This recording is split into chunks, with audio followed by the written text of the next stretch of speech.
नमस्ते, मैं REET level 2 science की छात्रा हूँ। मैं जोधपुर से हूँ और मैंने 141 नंबर हासिल किए हैं। पूरी उम्मीद थी कि इस बार नौकरी लगेगी। आज तक की सारी मेहनत का निचोड़ इस रीट में मैंने निकाल दिया। सारी कोशिश की, पूरी लॉकडाउन एक कमरे में एक कोने में बैठकर पढ़ाई की और इतने सालों से पढ़ाई ही कर रहे हैं।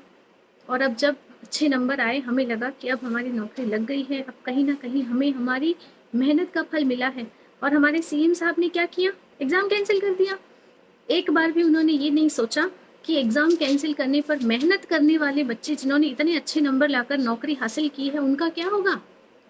140 नंबर कभी सीएम साहब ने लाए हैं अपनी ज़िंदगी में? पूछना सीएम साहब से। आप हमारे सामने आइए सीएम साहब, हमारे पास हजारों सवाल है, आप एक सवाल का जवाब दे देना तो हम आपको मान जाएंगे। रद्द करना बड़ा आसान है। आपके ऊपर जरा सा प्रेशर आया, अपने एग्जाम कैंसिल कर दिया। एक बार भी नहीं सोचा कि जो बच्चे मेहनत करके नंबर लाए हैं उनका क्या होगा। आपके ऊपर प्रेशर आया, अपना एग्जाम रद्द कर दिया। हमारे ऊपर हमारे घर वालों का प्रेशर है, हम क्या करें? मर जाएं? जान दे दें अपनी? फिर क्या करेंगे आप? जिंदा कर पाएंगे हमें? एग्ज़ाम रद्द करना समस्या का हल नहीं है सर। एग्ज़ाम रद्द करने से उन बच्चों को फ़ायदा हुआ है जिन्होंने ज़रा भी मेहनत नहीं की। उनकी तो लॉटरी लग गई। उन्हें एक और चांस मिला एग्ज़ाम देने का।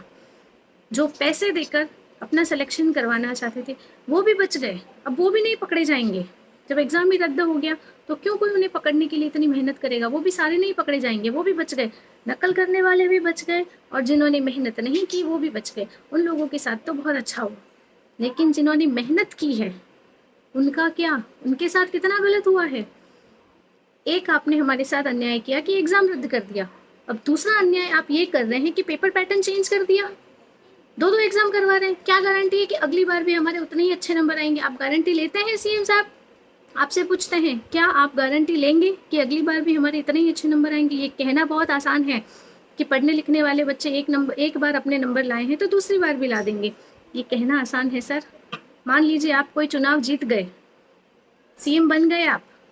अब अगर उस चुनाव को रद्द कर दिया जाए और नए सिरे से कहा जाए कि नए सिरे से चुनाव करवाओ, तब आपको पता चलेगा। आपको भी लगेगा कि ज़रूरी नहीं है कि आप एक बार जीते तो अगली बार भी जीतेंगे। आपकी पूरी कोशिश रहेगी कि अब अगर आप चुनाव जीत गए हो तो अब वो रद्द ना हो। वही आपने हमारे साथ भी किया। हम भी हमारा चुनाव जीत गए थे, मेहनत करके नंबर ला दिए थे, और अब आपने रद्द कर दिया। एक बार तो सोचते सर कि मेहनत करने वालों ने क्या गलत किया है। अरे हमारा कानून भी कहता है कि 100 अपराधी बच जाए तो चलेगा, लेकिन एक निर्दोष को कभी सजा नहीं मिलनी चाहिए। और आपने तो हजारों निर्दोषों को सजा दे दी। क्यों? हमने गलती की मेहनत करके, हमने गलती की अच्छे नंबर लाके। पहले तो आपने एग्जाम करवाया, आपको रद्द करना था तो आप सेम डे या सेम वीक रद्द कर देते। एग्जाम लिया, उसके बाद आपने रिजल्ट जारी किया। रिजल्ट जारी किया तो हम लोगों को उम्मीदें आई ना, कितने अच्छे नंबर है, इस बार हम सेलेक्ट हो जाएंगे। उसके बाद भी आपको शांति नहीं। आपने ऑब्जेक्शन लगवा के हम लोगों से और पैसे भरवाए और दोबारा रिजल्ट जारी किया।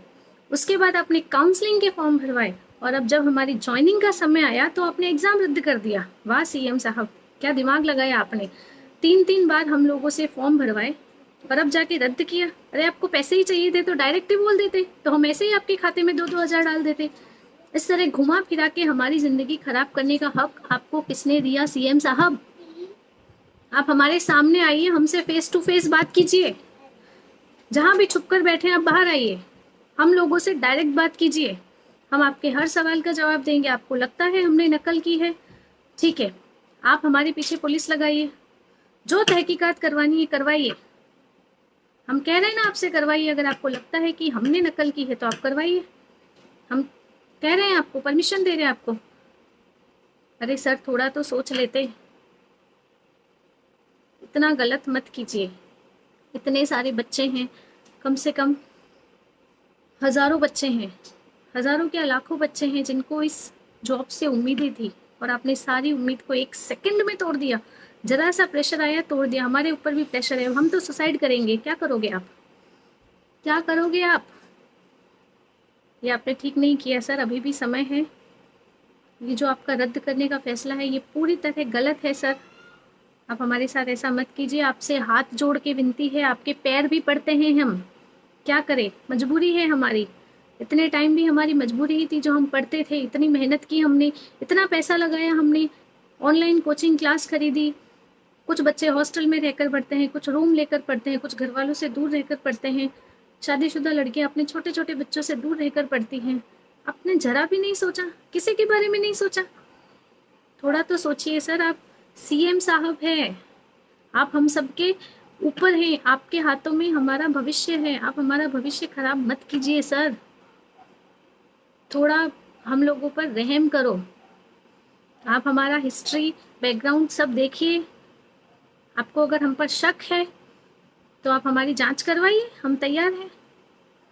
लेकिन जब हम गलत नहीं हैं तो हम सज़ा क्यों भुगते हैं? आपने हमें जीते जी ये कहिए कि फांसी पे लगा दिया है, ये फांसी पे लगने के बराबर ही है। जीते जी मार दिया, आप डायरेक्ट हम लोगों को फांसी के ऑर्डर दे दीजिए, हम फांसी चढ़ जाएंगे। जीते जी हम नहीं मरेंगे सर।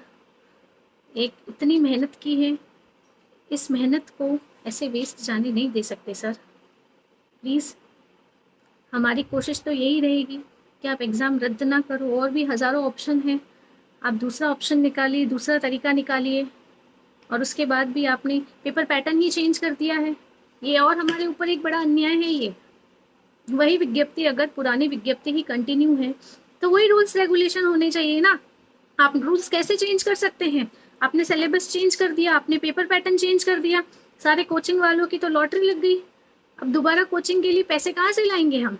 आप हमें पैसे देते हैं, महीने महीने हमारे खाते भरवाते हैं, हम दोबारा कोचिंग के लिए पैसे कहाँ से लाएंगे? आपने सिलेबस चेंज करवा दिया, उसका जवाब दीजिए हमें। क्या आप हमें कोचिंग क्लासेस करवाएंगे? बताइए, आप हमारी गारंटी लेंगे कि अगली बार भी आपके इतने ही नंबर आएंगे, नहीं आएंगे तो हम आपको जॉब देंगे? आप ये गारंटी लेते हैं? अगर आप नहीं ले सकते तो आप रद्द भी नहीं कर सकते सर। इतनी आसानी से हम अपनी मेहनत को ऐसे वेस्ट होते हुए तो नहीं देख सकते सर। हम जीकर चाहे मरकर अपने लिए तो लड़ेंगे। जब आपको अपनी सत्ता की इतनी चिंता है कि कहीं आपके हाथ से आपके सीएम का पद ना चला जाए, जरा सा प्रेशर आया तो आपने एग्जाम रद्द कर दिया। हमारे ऊपर भी प्रेशर है, हम इतनी आसानी से तो रद्द होने नहीं देंगे। जिसने नकल की है, जिसने पढ़ाई नहीं की है, उनको तो फायदा ही फायदा, जिसने मेहनत की है उनका क्या? नहीं सर, हमारी भी पूरी कोशिश रहेगी कि एग्जाम रद्द ना हो, वरना हम कोशिश करेंगे, हाई कोर्ट तक जाने की कोशिश करेंगे, ज़रूरत पड़ी तो सुप्रीम कोर्ट तक भी जाएंगे। लेकिन चुप कैसे बैठे सर? मेहनत करने वाला बच्चा तो चुप नहीं बैठेगा। प्लीज़ सर, आपसे विनती है, अभी भी समय है, आप हमारे बारे में सोचिए, हमारे सामने आइए, हमसे फेस टू फेस बात कीजिए। ऐसे अंदर अंदर रहकर कुछ नहीं होगा, आपको हमारे सामने तो आना ही पड़ेगा और हमारे सवालों का जवाब तो आपको देना ही पड़ेगा। आपको हमारी अगर एग्ज़ाम करानी है तो आपको गारंटी लेनी होगी कि अगली बार भी एग्ज़ाम में आप हमें जॉब देंगे, भले ही हमारे नंबर ना आए। क्या गारंटी है हमारे अगली बार, क्या गारंटी है आप अगला चुनाव जीतेंगे? वैसे हमारी क्या गारंटी है कि अगले एग्जाम में हमारे उतने ही अच्छे नंबर आए? और एक के बजाय आपने 2 पेपर करवा दिए, एक में पास हो गए, एक में नहीं हुए। तो मजबूरियाँ बहुत होती हैं सर। लॉकडाउन में हमें भरपूर समय मिला, इसीलिए हमने पढ़ाई भी करी। अब लॉकडाउन खुल चुका है, अब घर में हज़ारों काम है। लेडीज़ पढ़ाई करे, अपने बच्चों को रखे, घर का काम करे, क्या करे? मर जाए लेडीज़? इसका मतलब लेडीज़ होना पाप है? शादीशुदा औरतें कहाँ जाए? बस पढ़ती रहे, जिंदगी भर पढ़ाई करती रहे, घर परिवार नहीं देखे? आपसे विनती है सर, थोड़ा सोचिए, आपने जो गलत किया है उसके ऊपर विचार कीजिए, आपको पता चलेगा कि आपने वाकई में कितना गलत किया है। धन्यवाद सर।